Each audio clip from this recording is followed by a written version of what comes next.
Definisi tersebut kurang lebih memiliki titik aktif, yaitu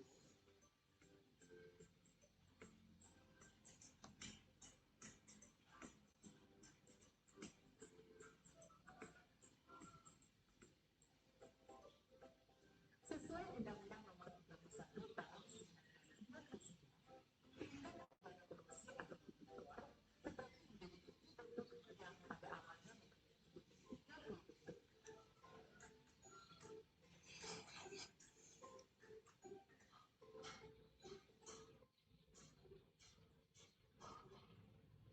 Pertama, merugikan keuangan negara. Penyalahgunaan wewenang data atau tindakan kepentingan umum termasuk tindak korupsi karena merugikan kerugian negara.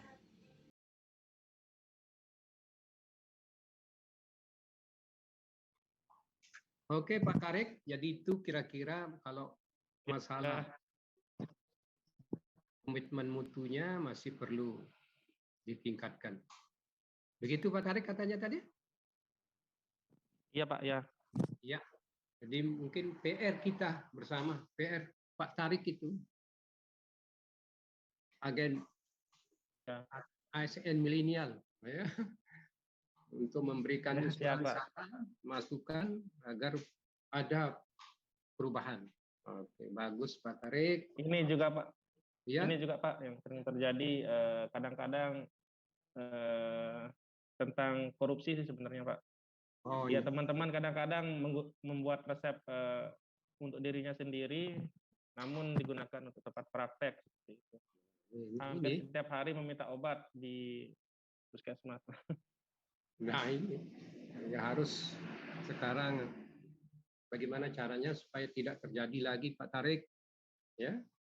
Ya Pak. Kebaikan demi keselamatan kita semua, ya? Ya. Jangan sampai yang disalahkan Pak Tarik yang tidak pernah berbuat, itu, ya? Jadi silakan, ya? Jangan sampai ya, karena Pak Tarik, ya. Setiap tahun kita diperiksa BPK Pak.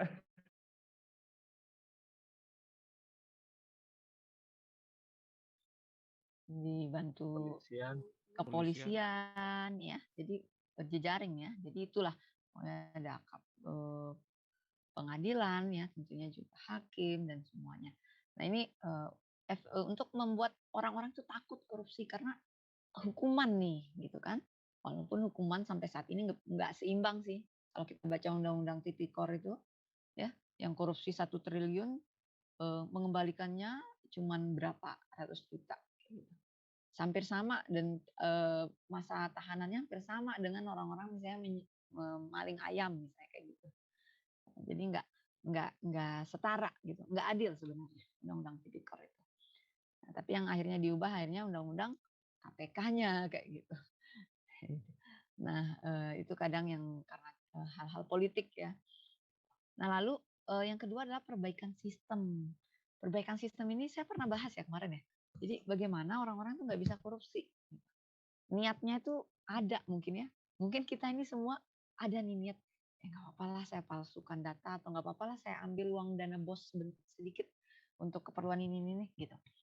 Nah tapi dengan perbaikan sistem itu nggak bisa. Nah,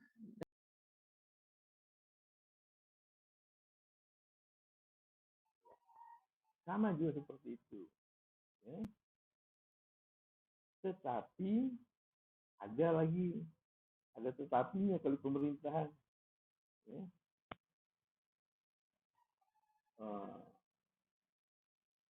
Yang lebih utama di dalam pemerintahan itu adalah efektivitas daripada efisiensi. Nah, mengapa demikian? Mungkin ada adik-adik yang tahu?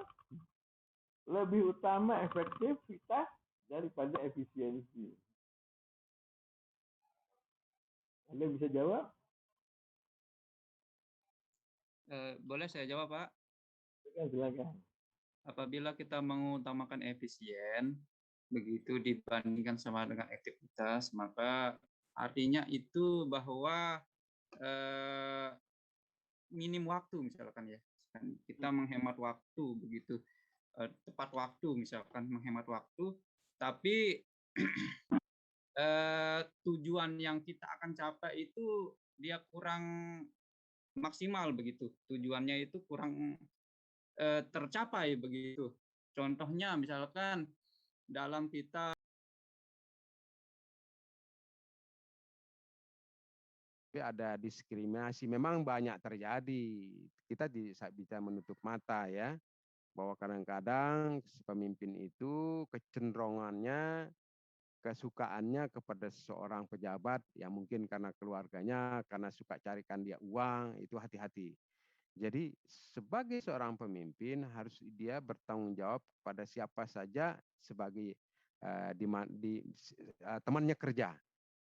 Dan tentu yang bersifat netral, ya tidak diskriminatif, ya terus terang, ya. Jadi kalau ada hal-hal yang berkaitan dengan persoalan yang harus ditangani, itu saja baru disampaikan kepada bawahannya. Tetapi pemimpin itu segala hal mulai dari melaksanakan program yang berhubungan dengan pembiayaan harus dibuka semua, sehingga kita semua bertanggung jawab. Kalau ada masalah nanti di instansinya, maka semua kita bersuara mengatakan ini apa adanya, Pak. Tapi kalau ada yang pimpinan yang tidak memiliki akuntabel yang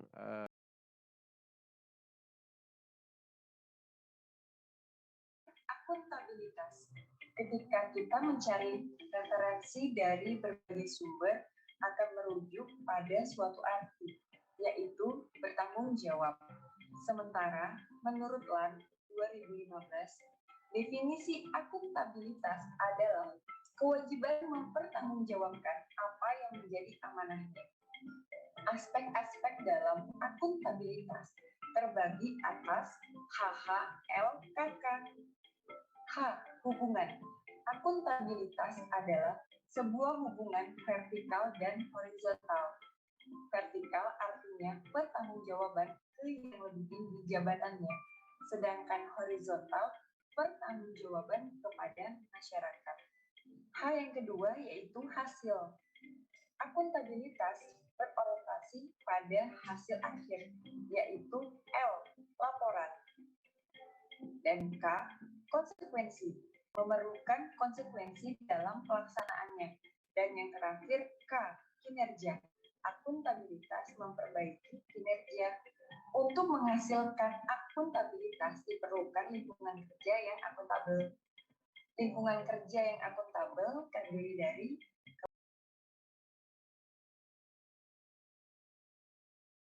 penerapannya adalah penerapan guru kelas. Lebih lagi tinggi SMA, tentu sasarannya sesuai dengan konsep-konsep dasar, karena sesuai dengan tingkatannya, ya, karena dia masih pada tahap pembentukan pematangan EQ misalnya. Nah, kalau Anda di perguruan tinggi lain lagi, bukan EQ yang digembleng, tetapi alur pikir. Itu beda ya. Kalau di SD itu dia bersifat umum, ya. Kalau di SMP sudah mulai ke pemisahan bidang studi, ya, terkait dengan proses-proses pembelajaran, gurunya memegang bidang sesuai dengan basicnya. Begitu di SMA lebih mematangkan kepada knowledge-nya, ya, karena di situ masih dalam pembentukan penajaman IQ. Tetapi kalau sudah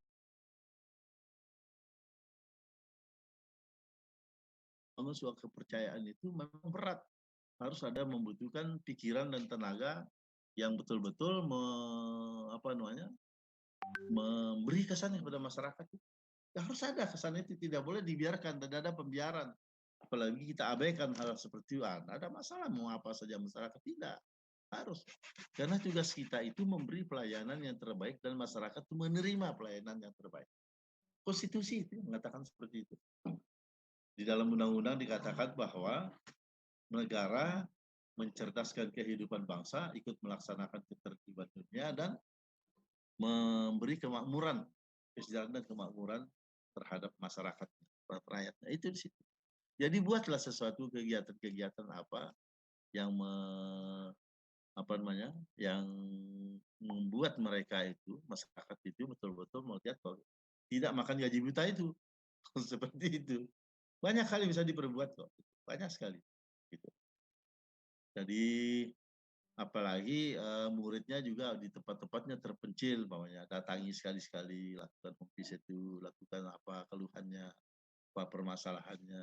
Gitu. Kemudian diskusi dengan orang tua muridnya.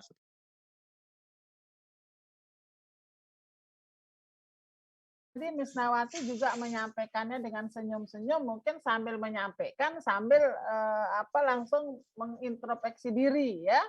Ya. Jadi memang mengutamakan kepentingan publik ini memang harus kita lakukan sebagai wujud tanggung jawab kita sejak kita menerima SK sebagai guru ya. Jadi jangan lagi kalau pagi misalnya ini berangkat dari rumah ini mengantar anak dulu, boleh mengantar anak, enggak salah, tetapi jamnya itu diatur ya. Jadi kalau kita jam kerjanya jam 7:30, itu kita berangkat dari rumah bisa kita 6:30, atau kalau dia dekat bisa jam 7 sekalian jalan, sekalian mengantar anak ke sekolah ya. Bukan artinya nanti dia bilang saya terlambat karena saya mengantar anak. Itu keliru. Boleh mengantar anak, tetapi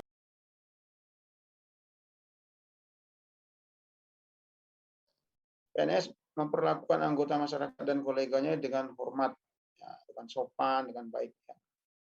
Kemudian PNS membuat keputusan yang adil dan tidak memihak. Ya, dari sekalian nanti ini kita akan berhadapan pada persoalan-persoalan yang banyak ya. Kita harus adil ya, tidak boleh memihak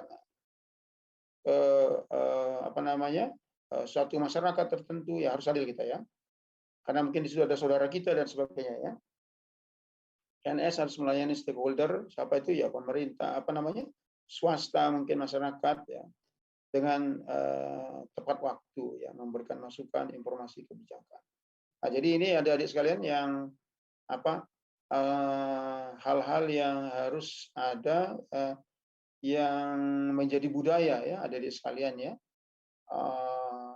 yang harus kita pupuk, kita jalankan dalam akuntabilitas.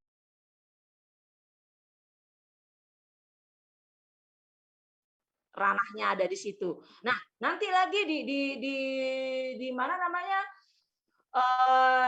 di anti korupsi ada lagi adilnya. Adil yang gimana? Adilnya sesuai dengan nilai anti korupsi. Nah, seperti itu. Sesuai dengan muatan anti korupsi. Mirip-mirip ya, transparansi di sini juga ada lagi, di etika publik juga ada transparansi. Ya, itulah dia kenapa kemarin saya mencoba mensekuenskan mencari relevansinya mana sih yang harus kita kuat dahulu, yang saya balik dia dari aneka itu ada nasionalismenya dulu nih yang harus kuat, saya bilang gitu. Ya enggak, kemarin ingat enggak waktu pertemuan kita yang sebelum? Ya, Bu. Ya, nasionalismenya dulu yang harus kuat. Kemudian kalau nasionalisme yang kuat, kemudian etika publiknya. Ya, rasa cinta menyadari, jadi luas nasionalisme. Karena ada rasa cinta itu menyadari diri sebagai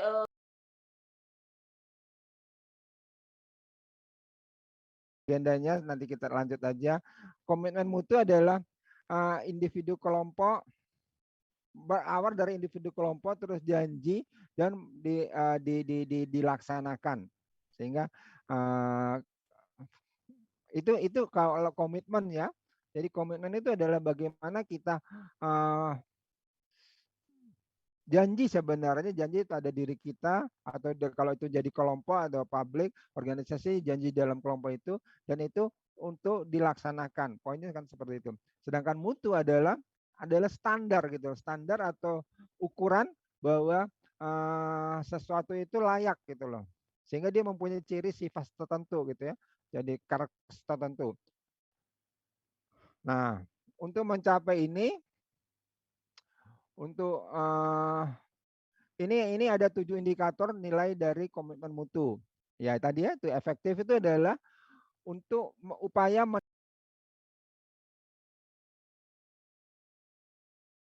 bagaimana meningkatkan minat, pasti sekitaran itu saja ya. Bagaimana meningkatkan kompetensi ya, baik kompetensi gurunya itu sendiri atau kompetensi dari murid-muridnya ya, seperti itu. Hal yang harus dipahami adalah efektivitas dan efisiensi ya. Kalau melihat efektivitas itu melakukan dengan yang benar ya. Efektivitas tingkat ketercapaian target yang telah direncanakan baik menyangkut jumlah maupun mutu dari hasil kerja ya. Melakukan dengan yang benar ya. Kita harus efektif dan efisien ya. Biasa kan bahasa-bahasa itu itu sudah satu paket. Jadi adik-adik nanti harus ada yang namanya efektivitas, melakukan dengan yang benar.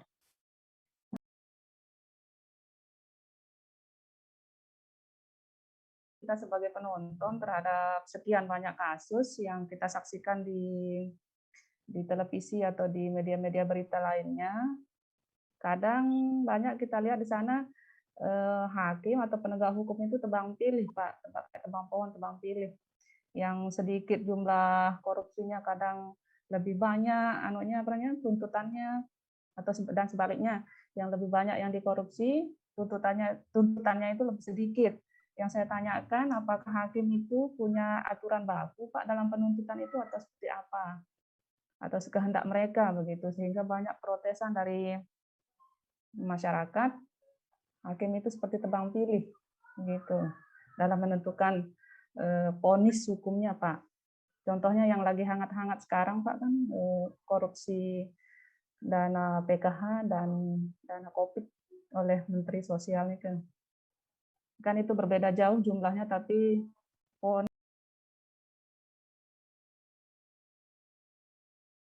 lembur ketika musrenbang, dulu Lombok Barat musrenbangnya selalu di Jakarta, jadi saya honor lembur saya musrenbang itu saya pakai untuk bawa anak-anak sekalian nginep di hotel. Jadi nggak masuk ini juga. Jadi mengganti kompensasi gitu ya. Setidaknya tidur bisa selalu berdekatan sama kita. Nah, itu yang harus kita perhatikan. Jadi bukan semata-mata pada satu faktor saja. Bu, nanti kan saya ganti bensinnya. Nauzubillah, bukan seperti itu. Nah, itu tentang jujur, disiplin, tanggung jawab. Kalau kerja keras, ini kita ngomong ketika pas pelatihan.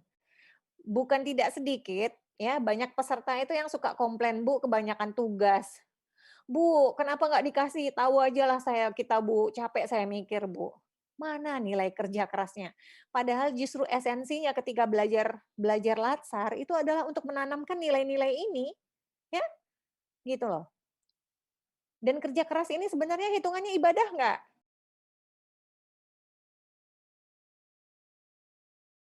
Anti korupsi di sini sikap atau perilaku kita yang mencerminkan tidak mendukung adanya upaya yang merugikan baik itu pihak internal maupun eksternal. Contohnya di sini di dalam lingkungan sekolah. Misalnya kita tidak menerima kesepakatan dengan pihak manapun agar seorang tersebut atau seorang siswa mendapat nilai bagus. Kemudian tidak menerima pemberian dana bos untuk keperluan pribadi seperti itu. Demikian penjelasan dari saya. Terima kasih. Terima kasih. Hidayatun. Selanjutnya, silakan Ibu Fin Rosma. Ya, baik. Assalamualaikum warahmatullahi wabarakatuh. Di sini saya akan menjelaskan nilai-nilai dari dasar PNS. Yang pertama yakni akuntabilitas.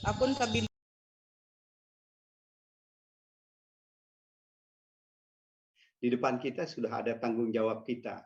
Seperti apa kita harus menghadapinya, seperti apa harus kita menyelesaikan gitu ya. Tentu ini semua adalah tanggung jawab yang kita tidak bisa menghindari, gitu ya. Karena ini bentuk tanggung jawab kita yang harus kita selesaikan gitu ya. Ini beberapa yang teman-teman kita coba diskusikan terkait dengan agenda 2 ini gitu ya. Itu nilai-nilai dasar gitu yang beraneka gitu ya. Ini silahkan mungkin teman-teman ada yang mau berbagi terkait dengan pengalamannya mungkin. Silakan teman-teman ya. Ini ASN yang akuntabel gitu ya. Bertanya boleh, Pak? Silakan. Jadi boleh bertanya, boleh berbagi, boleh menambahkan, boleh. Silakan dikurangi juga boleh. Gitu. Baik, Pak. Terima kasih. Ya, Zaskia ini bertanya terkait dengan tadi. Siapa ya? Zaskia ini, Pak. Zaskia ya? Ya, Zaskia. Mau bertanya terkait dengan tadi sudah dibahas tentang akuntabilitas dalam konteks yang penggunaan sumber daya milik negara itu, Pak. Ya. Kita lihat sekarang banyak ini, Pak, apa namanya, sumber daya.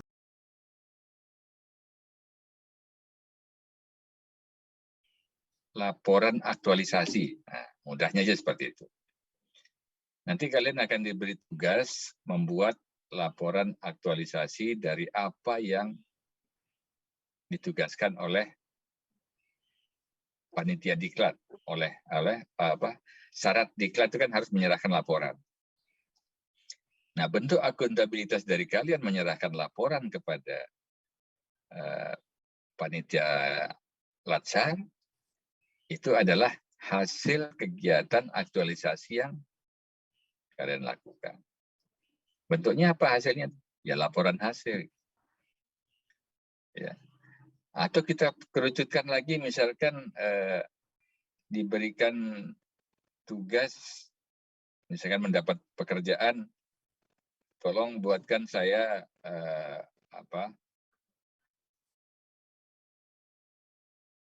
tolong buatkan saya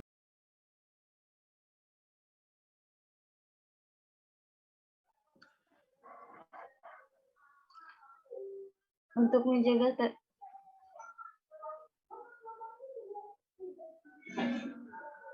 sebagai asisten apoteker, seberapa penting ya, akuntabilitas kita itu. Apa kita perlu laporkan misalnya kepada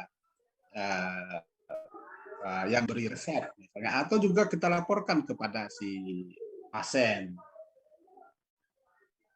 Ya, untuk memberitahukan kepada pasien tentang cara pemberian obatnya agar tidak terjadi kesalahan. Ya, jadi akuntabilitasnya sangat penting sebagai bentuk pertanggungjawaban. Biasanya kalau dikasih resep ya misalnya, nah apakah kemudian resep itu dikembalikan kepada pemberi resep? Tidak, disimpan di. Oh, disimpan saja ya, tidak dikembalikan.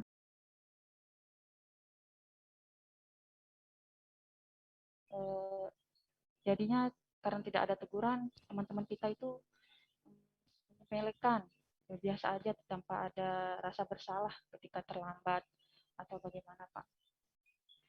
Yang ketiga, tidak adanya kemauan atau tanggung jawab, misalkan seperti teman-teman yang ada di dalam ya, yang di rak filing, di mana dokumen rekam medis yang dikembalikan dari poli atau dari UGD itu dibiarkan menumpuk, Pak. Dibiarkan menumpuk sampai besok-besok tidak dikembalikan di rak filing. Itu membuat teman-teman yang lain jadi kewalahan, Pak, untuk memasukkan ke rak filing. Itu aja, Pak, dari saya. Terima kasih. Ya, silakan. Tadi siapa tadi yang tertinggal? Saya, Pak, mohon maaf, Pak, tadi jaringannya. Kalau di tempat saya, seperti kebanyakan teman-teman tadi, Pak, tingkat kedisiplinannya yang rendah. Apalagi dokter-dokter suka datang telat, itu yang buat pelayanan. Dokternya juga telat ya? Iya, Pak. Terus